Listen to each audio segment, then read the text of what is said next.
Hello बच्चों, कैसे हो। मैं पद्मलता। स्वागत है आपका हिंदी निवास में। सबसे पहले आपको 77वें स्वतंत्रता दिवस की हार्दिक शुभकामनाएं। आज हम यहाँ पे शब्द भेद का जो हमारा दूसरा पाठ है सर्वनाम, इसके बारे में जानेंगे। इसके पहले हमने संज्ञा के बारे में पढ़ा था। आज हम सर्वनाम के बारे में पढ़ेंगे। सर्वनाम किसे कहते हैं, सर्वनाम के कितने प्रकार है, उसे किस तरह पहचानना है, इसके बारे में जानेंगे। तो चलो शुरू करें। तो बच्चों, आपको सर्वनाम की परिभाषा, सर्वनाम के कितने प्रकार है और उसे किस तरह पहचानना है, यह सब बताने से पहले मैं आपको यहाँ पे मैंने कुछ सेंटेंस लिखे हैं, पहले उसे देख लेते हैं। देखिए, यहाँ पे सीता सुंदर है। यहाँ मैंने पहले वाक्य लिखा है सीता सुंदर है। सीता गाती है। सीता ने खाना पकाया। यहाँ तीनों वाक्यों में मैंने यहाँ पे सीता का सीता को बताया है। मतलब हर एक वाक्य में आपको यहाँ पे सीता नजर आती है। तो इसी वाक्यों को अगर हम बदल कर लिखते हैं तो देखिए, सीता सुंदर है पहला वाक्य। दूसरे वाक्य में मैंने वह गाती है। तीसरे वाक्य में उसने खाना पकाया। मतलब यहाँ पे मैंने सीता गाती है कहकर यहाँ दूसरा वाक्य लिखा था, उसी वाक्य को मैंने यहाँ पे वह गाती है, यहाँ पे सीता के बदले मैंने वह का प्रयोग किया। उसी तरह तीसरे वाक्य में सीता ने खाना पकाया, इसी वाक्य को मैंने यहाँ पे उसने खाना पकाया, सीता के बदले मैंने उसने का प्रयोग किया। तो यहाँ पे सीता का मतलब सीता संज्ञा है और मैंने यहाँ पे सीता का बार बार यहाँ पे प्रयोग नहीं किया। सिर्फ पहले वाक्य में मैंने सीता सुंदर है कहकर लिखा और दूसरे और तीसरे वाक्य में मैंने सीता के बदले वह और उसने का प्रयोग किया। तो इसका मतलब ये है, संज्ञा के बदले हम जिन शब्दों का प्रयोग करते हैं उसे हम सर्वनाम कहते हैं। समझ आया? संज्ञा के बदले प्रयुक्त होने वाले जो भी शब्द है वह सर्वनाम कहलाते हैं। तो चलो हम अभी सर्वनाम की परिभाषा और उसके कितने प्रकार है इसके बारे में पढ़ेंगे। देखो बच्चों, सर्वनाम की परिभाषा, संज्ञा के बदले प्रयुक्त होने वाले शब्दों को सर्वनाम कहते हैं। मतलब संज्ञा के बदले जिन शब्दों का हम प्रयोग करते हैं वे सभी सर्वनाम कहलाते हैं। जैसे माने एग्जाम्पल, मैं, तुम, आप, यह, वह, उसने, उनको, कौन आदि। आदि माने एक्सेट्रा। सर्वनाम के 6 भेद होते हैं। पहला भेद पुरुषवाचक सर्वनाम, दूसरा निश्चयवाचक सर्वनाम, तीसरा अनिश्चयवाचक सर्वनाम, चौथा संबंधवाचक सर्वनाम, पांचवा प्रश्नवाचक सर्वनाम और छठा निजवाचक सर्वनाम। इस तरह सर्वनाम के 6 भेद होते हैं। अभी हम एक एक भेद को विस्तार से पढ़ेंगे। अगर किसी को नोट डाउन करना है तो इसे नोट डाउन कर सकते हो। तो चलो हम हमारा सर्वनाम का जो पहला भेद है पुरुषवाचक सर्वनाम, उसे पढ़ेंगे।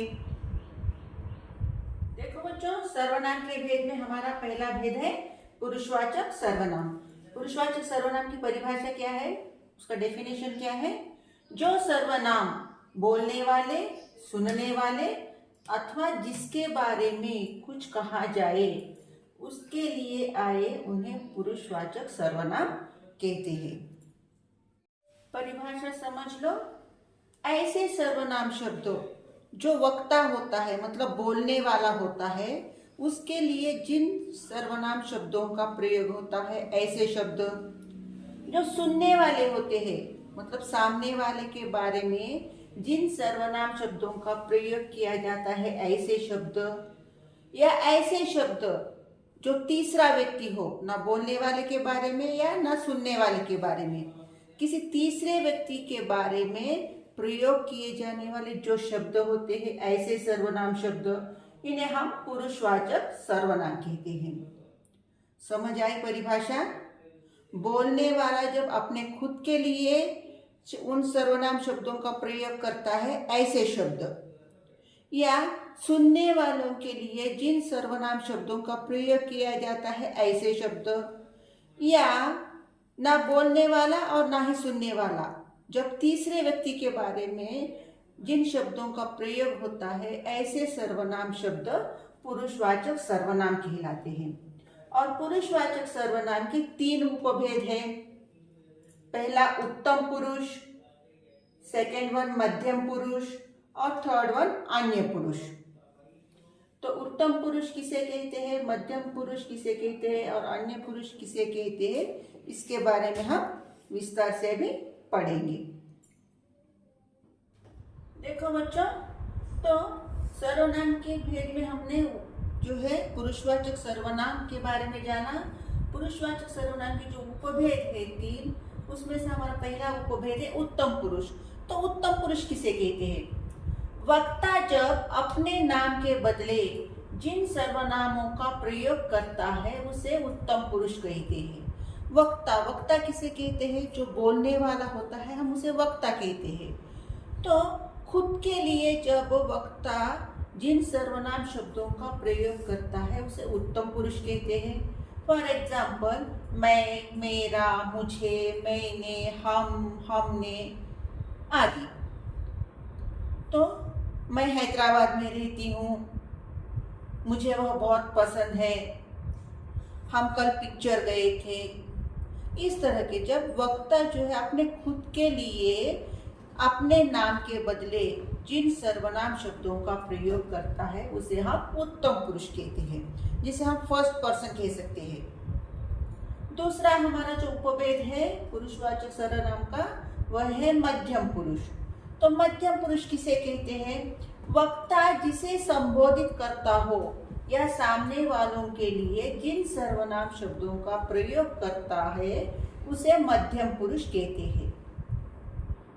मतलब अब मैं हूँ, मैं वक्ता हूँ, तो मैं सामने वालों के लिए जिन सर्वनाम शब्दों का प्रयोग करूंगी, सामने वाले के लिए मैं उसके नाम के बदले जिन सर्वनाम शब्दों का प्रयोग करूंगी वह मध्यम पुरुष कहलाता है। जैसे तू, तुम, आप, तुम्हारा, आपका आदि। तुम कल कहाँ गए? तुम्हारे पिता का नाम क्या है? आप कहाँ से आए हो? तो मैं सामने वालों को संबोधित करते हुए उनके नाम के बदले जिन सर्वनाम शब्दों का प्रयोग करूंगी वह हुआ मध्यम पुरुष। तो पुरुषवाचक सर्वनाम में पहला उपभेद है उत्तम पुरुष यानी फर्स्ट पर्सन। वक्ता जब खुद के लिए जिन सर्वनाम शब्दों का प्रयोग करता है वह उत्तम पुरुष हुआ।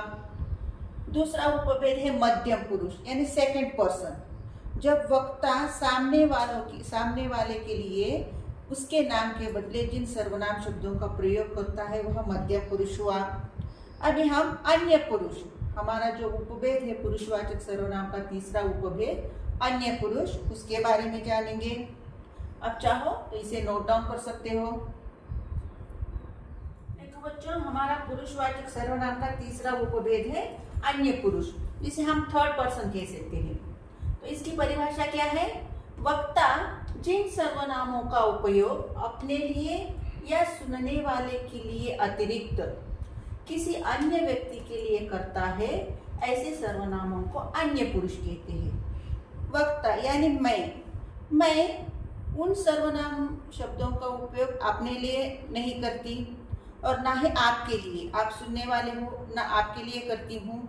हम दोनों के सिवा जब मैं किसी तीसरे के बारे में उन शब्दों का प्रयोग करती हूँ ऐसे सर्वनाम शब्द जो है अन्य पुरुष कहलाते हैं। वह सर्वनाम शब्द ना आपके लिए है और ना ही मेरे लिए है, किसी और के लिए, किसी तीसरे आदमी के लिए है, ऐसे सर्वनाम शब्द अन्य पुरुष कहलाते हैं। जैसे वह, वे, उसने, उन्होंने, ए आदि आदि माने एक्सेट्रा। वह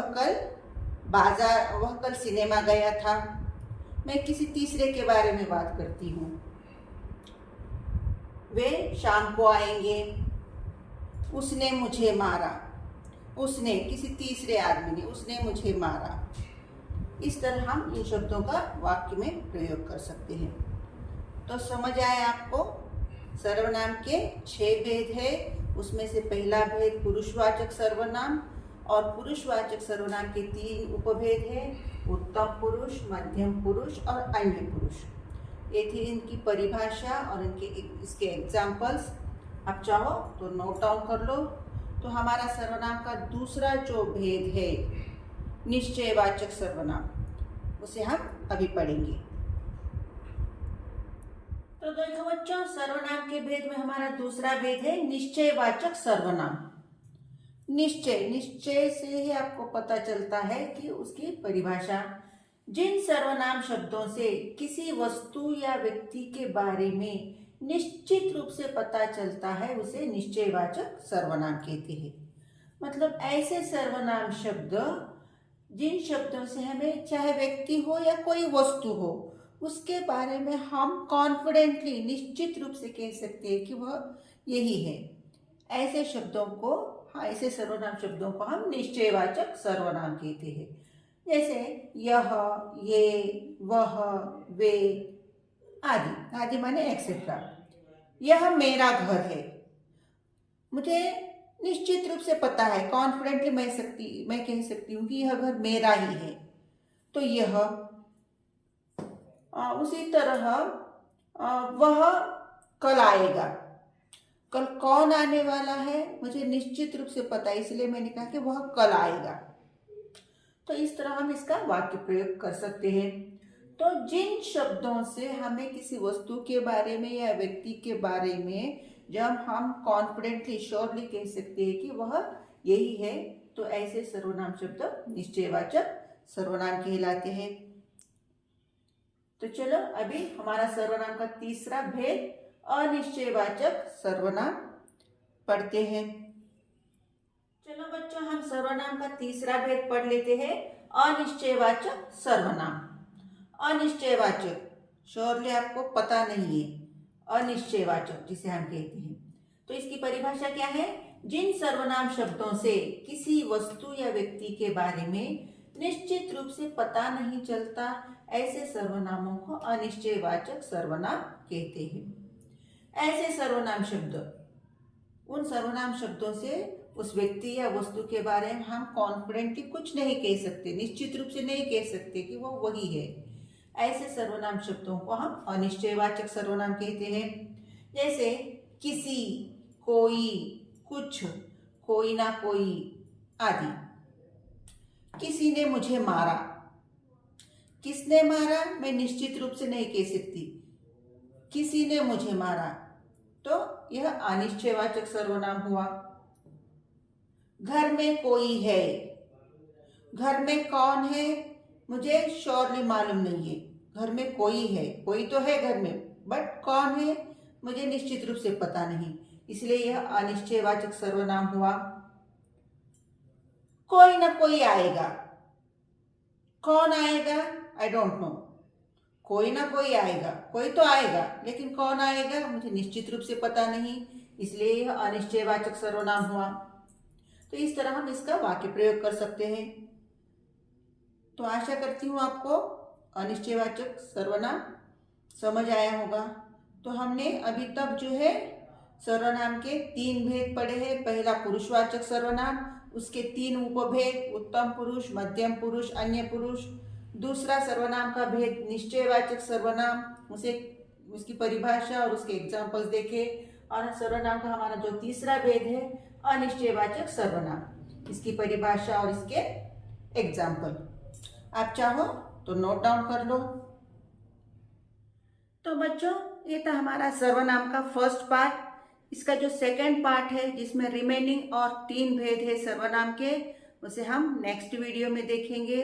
आशा करती हूँ कि आपको यह टॉपिक समझ आया होगा। अगर टॉपिक समझ नहीं आता है, आपके कोई डाउट्स हो, तो इसके रिलेटेड डाउट्स आप आपके कमेंट बॉक्स में शेयर कर लो, मैं आपको डाउट्स क्लैरिफाई कर दूंगी। तो पार्ट 2 में फिर मिलते हैं। धन्यवाद।